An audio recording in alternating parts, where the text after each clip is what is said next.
Hello, welcome back friends to a new video. In today's video we are going to be reacting or understanding quantum computers with this great video made by a channel called Kurzgesagt, or I think it's in a nutshell.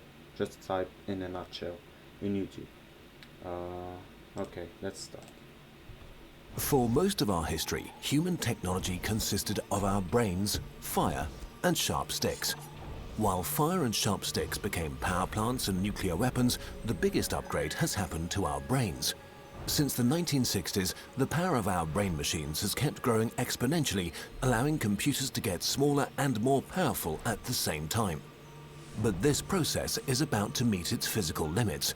Computer parts are approaching the size of an atom. To understand... Okay, so we simply cannot make smaller components of a computer, so we have to find something else, some new technology. Why this is a problem, we have to clear up some basics.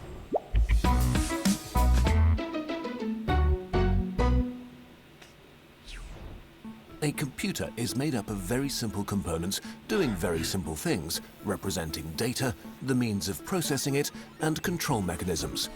Computer chips contain modules, which contain logic gates, which contain transistors. A transistor is the simplest form of a data processor in computers, basically a switch that can either block or open the way for information coming through. This information is made up of bits, which can be set to either 0 or 1. Combinations of several bits are used to represent more complex information. Transistors are combined to create logic gates, which still do very simple stuff. I used to memorize these. I think I forgot, but I remember NAND and OR. And AND, of course. I memorized it before, but... For example, an AND gate sends an output of 1 if all of its inputs are 1, and an output of 0 otherwise. Combinations of logic gates finally form meaningful modules, say for adding two numbers. Once you can add, you can also multiply, and once you can multiply, you can basically do anything. Since all basic operations are literally simpler than first-grade math, you can imagine a computer as a group of 7-year-olds answering really basic math questions. A large enough bunch of them could compute anything from astrophysics to Zelda. However, with parts getting tinier and tinier, quantum physics are making things tricky. In a nutshell, a transistor is just an electric switch. Electricity is electrons moving from one place to another, so a switch is a passage that can block electrons from moving in one direction. Today, a typical scale for transistors is 14 nanometers, which is about 8 times less than the HIV virus's diameter and 500 times smaller than a red blood cell's. Wow. So yeah, it's getting very small. We cannot go smaller than that, so we have to go quantum computers. Transistors are shrinking to the size of only a few atoms. Electrons may just transfer themselves to the other side of a blocked passage via a process called quantum tunneling. In the quantum realm, physics works quite differently from the predictable ways we're used to, and traditionally... Wait, let me go back. Okay. As transistors are shrinking to the size of only a few atoms, electrons may just transfer themselves to the other side of a blocked passage via a process called quantum tunneling. In the quantum realm, physics works quite differently from the predictable ways we're used to, and traditional computers just stop making sense. We are approaching a real physical barrier for our technological progress. To solve this problem, scientists are trying to use these unusual quantum properties to their advantage by building quantum computers. In normal computers, bits are the smallest units of information. Quantum computers use qubits, which can also be set to one of two values. A qubit can be any two-level quantum system, such as a spin in a magnetic field or a single photon. 0 and 1 are this system's possible states, like the photon's horizontal or vertical polarization. In the quantum world, the qubit doesn't have to be in just one of those, it can be in any proportions of both states at once. This is called superposition. But as soon as you test its value, say by sending the photon through a filter, it has to decide to be either vertically or horizontally polarized. So as long as it's unobserved, the qubit is in a superposition of probabilities for 0 and 1, and you can't predict which it will be. But the instant you measure it, it collapses into one of the definite states. Okay, so the qubits can be 0 or 1, and you cannot know whether it's 0 or 1 until you measure it.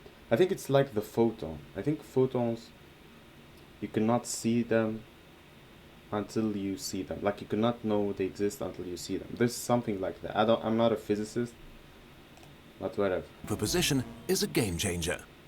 4 classical bits can be in one of 2 to the power of 4 different configurations at a time. That's 16 possible combinations, out of which you can use just one. 4 qubits in superposition, however, can be in all of those 16 combinations at once.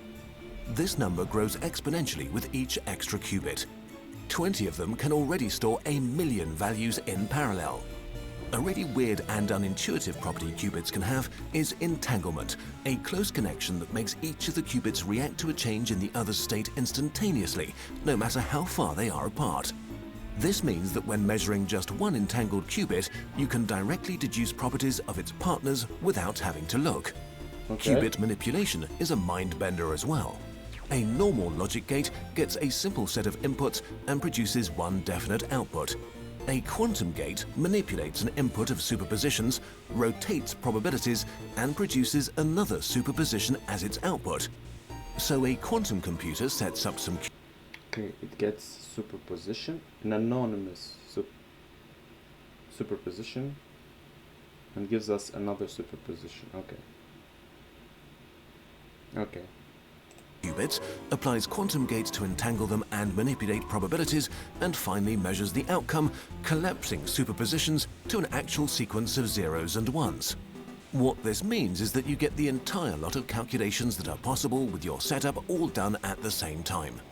Ultimately, you can only measure one of the results, and it will only probably be the one you want, so you may have to double-check and try again. But by cleverly exploiting superposition and entanglement, this can be exponentially more efficient than would ever be possible on a normal computer.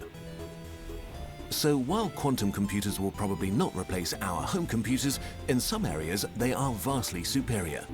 One of them is database searching. To find something in a database, a normal computer may have to test every single one of its entries. Database, we covered that a bit in the SQL live stream. You can go and check it out. Quantum algorithms need only the square root of that time, which for large databases is a huge difference. The most famous use of quantum computers is ruining IT security. Right Okay, I'm studying that right now. IT security. now, your browsing, email, and banking data is being kept secure by an encryption system in which you give everyone a public key to encode messages only you can decode. The problem is that this public key can actually be used to calculate your secret private key. Okay. Luckily, doing the necessary math on any normal computer would literally take years of trial and error. But a quantum computer with exponential speedup could do it in a breeze. Okay, so for example, if you're sending information to someone else, but you don't want anyone to see it, you have the public key to encrypt that information. And only the user that you want him to see what the information is has the private key to decrypt the information that you sent him.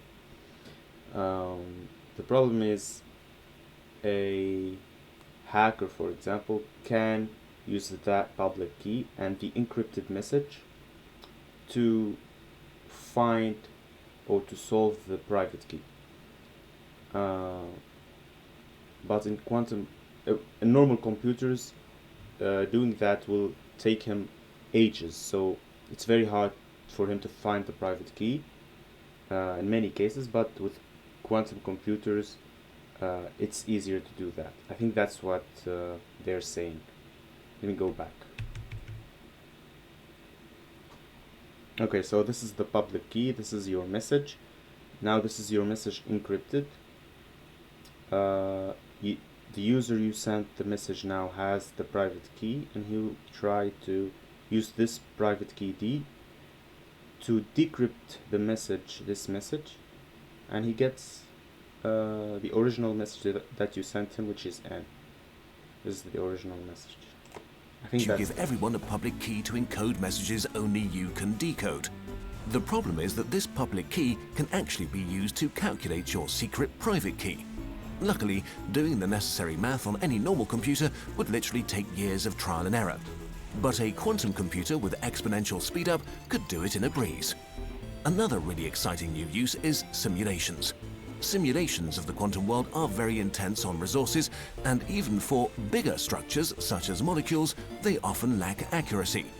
So why not simulate quantum physics with actual quantum physics? Quantum simulations could provide new insights on proteins that might revolutionize medicine. Right now, we don't know if quantum computers will be just a very specialized tool or a big revolution for humanity. We have no idea where the limits of technology are, and there's only one way to find out.